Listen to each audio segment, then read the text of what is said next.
Olá, pessoal. Hoje vamos comentar sobre o nono artigo mais citado na história da literatura de doença de Parkinson, com 2.269 citações. É um artigo de dezembro de 2000, publicado na revista Nature Neuroscience, denominado Exposição Crônica e Sistêmica a Pesticida, reproduz aspectos da doença de Parkinson. O primeiro autor é a doutora Ranjita Betarbet, atual professora do Departamento de Neurologia da Universidade Emory, com um número de 7.444 citações até o momento, segundo o ResearchGate.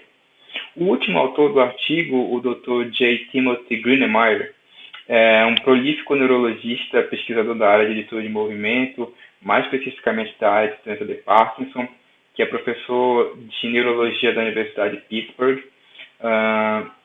Ele, de acordo com o ResearchGate, já tem mais de 22 mil citações de seus trabalhos, então um autor impressionante.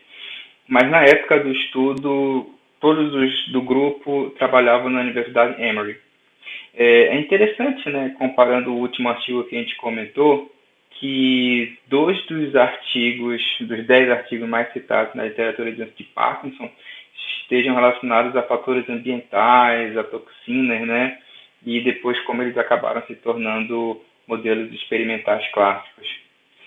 Eu entrei na UFPA como aluno em 2001, né, e alguns meses depois da publicação desse artigo, e no final de 2001, quando eu entrei no laboratório de neuropatologia experimental da UFPA, sob a orientação da professora Elizabeth Amada, eu lembro que nós fomos meio que obrigados a ler esse artigo, né? Porque uma das linhas principais que nós tínhamos no laboratório era reproduzir esse modelo de parkinsonismo baseado nessa toxina que a gente vai comentar agora nos nossos animais.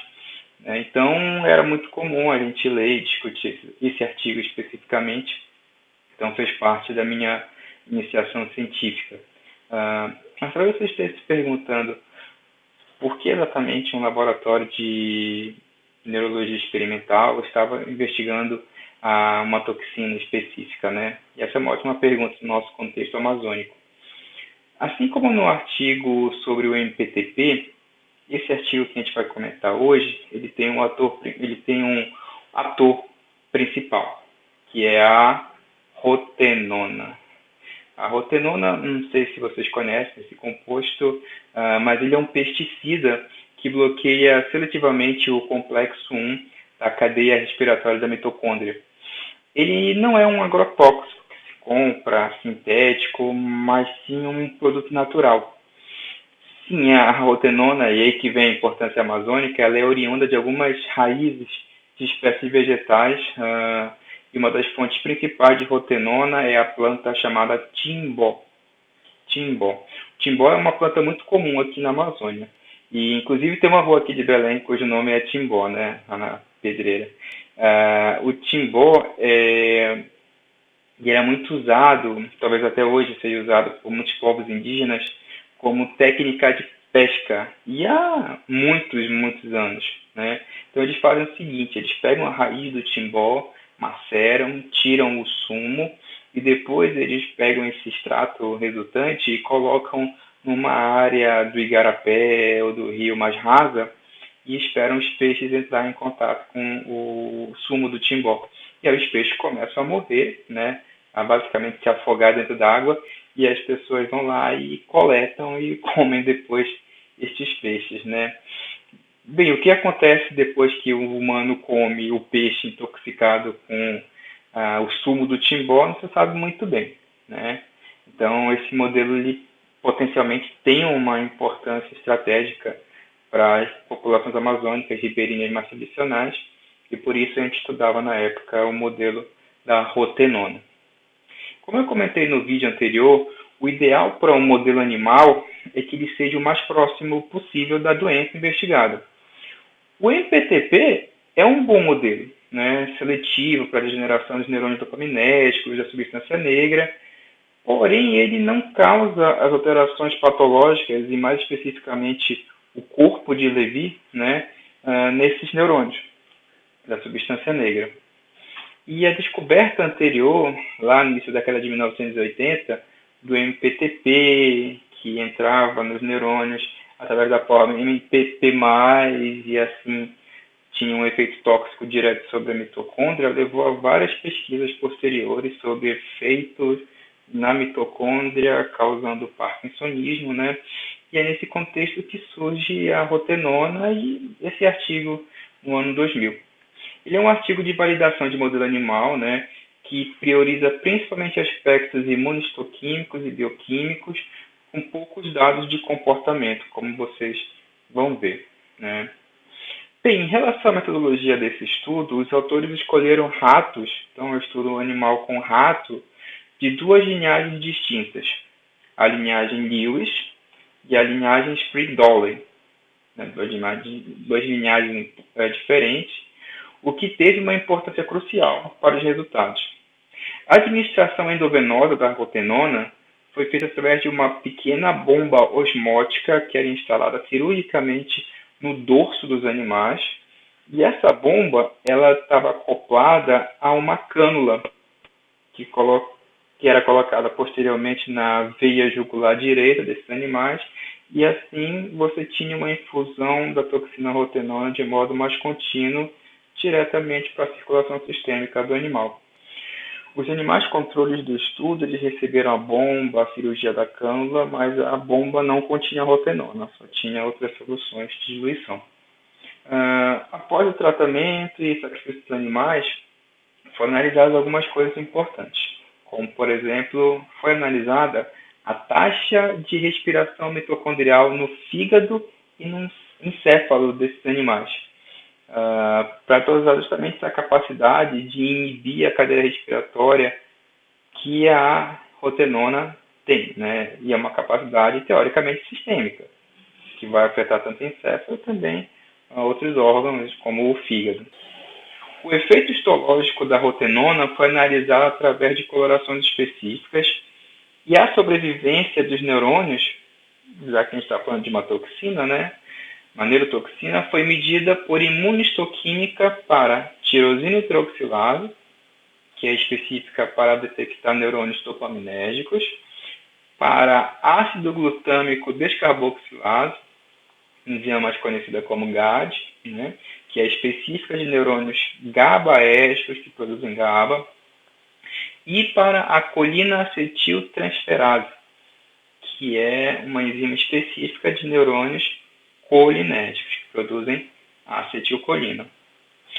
Para a detecção de proteínas presentes nos corpos de inclusão, parecido com os corpos de Levy, como proteínas como alfa-sinucleína e ubiquitina, os autores usaram uma imunistoquímica específica para essas proteínas, assim como também utilizaram técnica de microscopia eletrônica para documentar melhor essas inclusões que a gente vai comentar depois.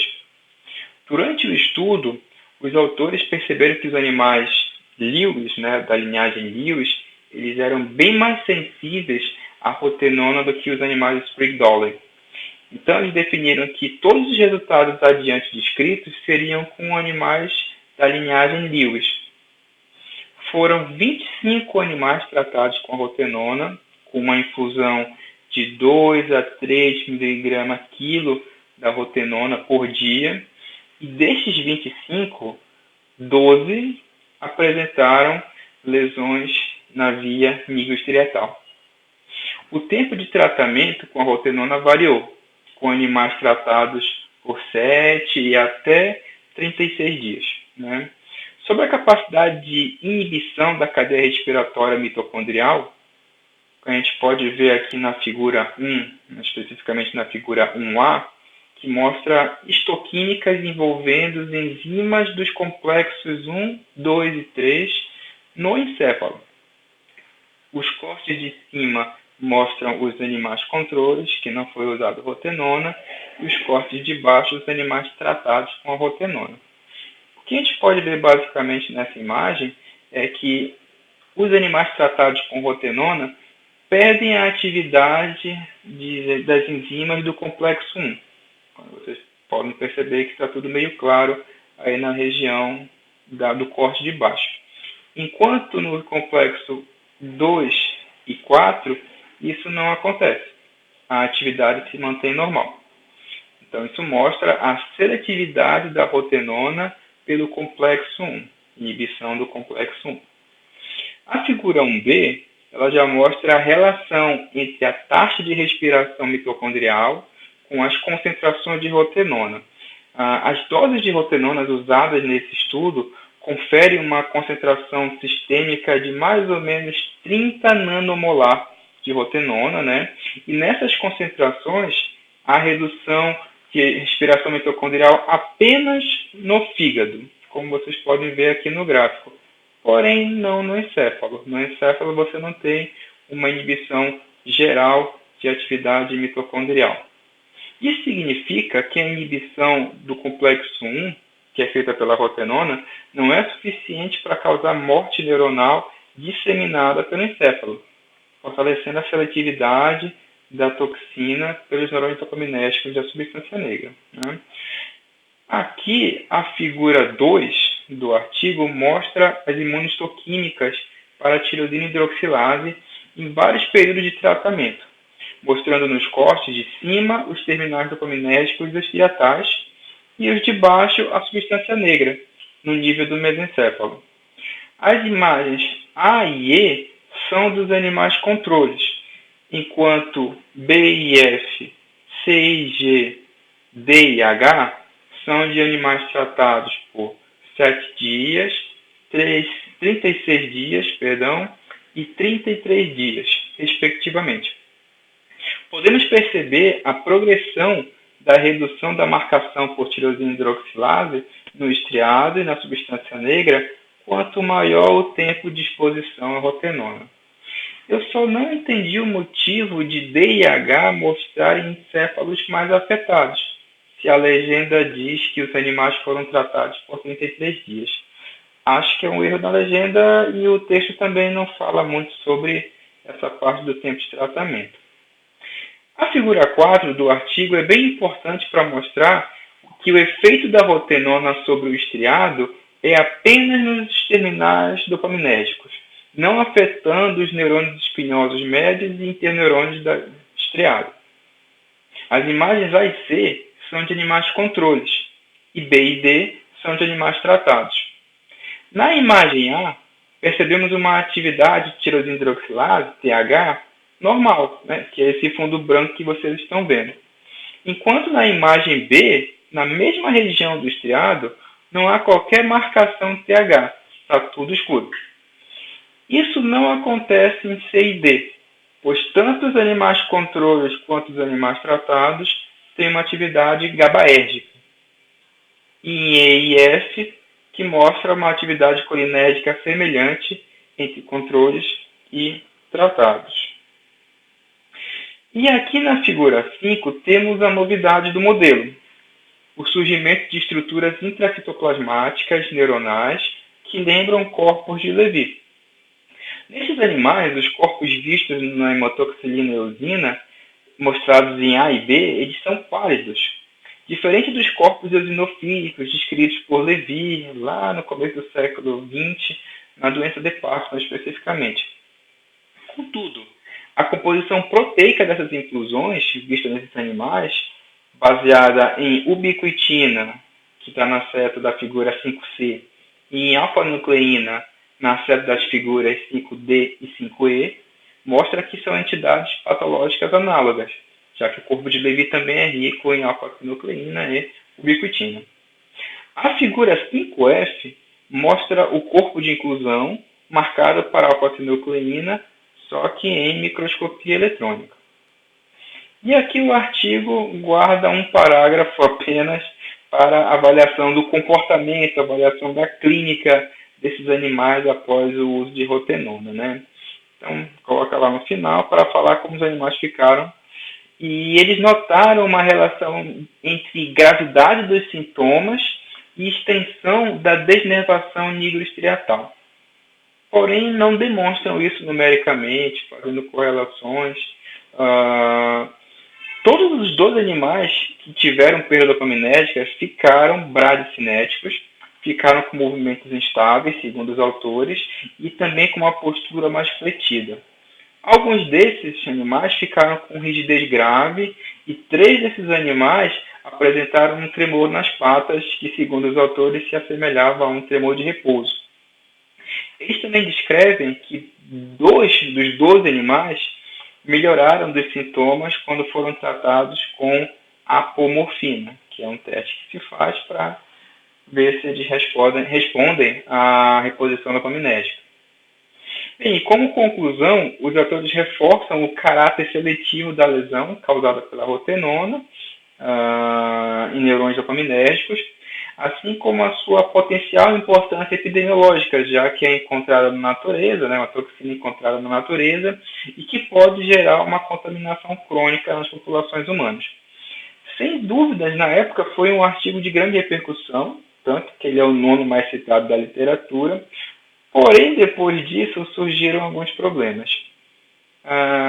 Depois do ano 2000, da publicação, laboratórios diferentes ao redor do mundo começaram a testar o modelo para ver se dava certo, e muitos mesmo, tiveram dificuldade em reproduzir as mesmas lesões níveis triatais que os autores haviam descrito, incluindo o nosso laboratório aqui em Belém. Nós tentamos várias vezes e tivemos dificuldade de mostrar o grau de extensão de lesão nigrostriatal que era mostrado nos artigos. Além disso, foi descrito uma importante perda de peso desses animais e complicações sistêmicas deles, que acabava levando à morte precoce, em alguns casos. Essa percepção geral da comunidade científica gerou sérias críticas contra o modelo, né?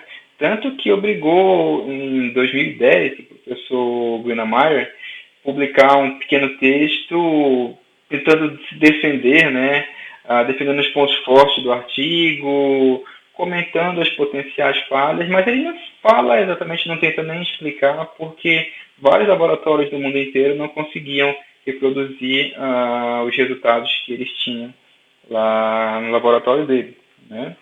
Bem, mesmo assim, o modelo ainda é muito citado na literatura, porém de modo mais fraco, dos anos 2010 para cá, com cerca de mais ou menos 50 a 70 citações por ano, né?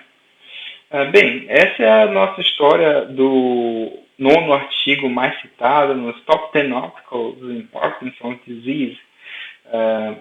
Gostou da história? Então aproveita, me dá uma força, dá um like, sempre quis falar isso, para dar aquela força feroz aqui no canal. No próximo artigo, que vai ser o 8º, mais citado da literatura, vamos sair da área de modelos experimentais de parkinsonismo e vamos pousar em estudos clínicos. Mas são estudos clínicos especiais, que tem um espaço dedicado no meu coração, que são estudos envolvendo genética de doença de Parkinson. Então é isso. Abraço. Até a próxima.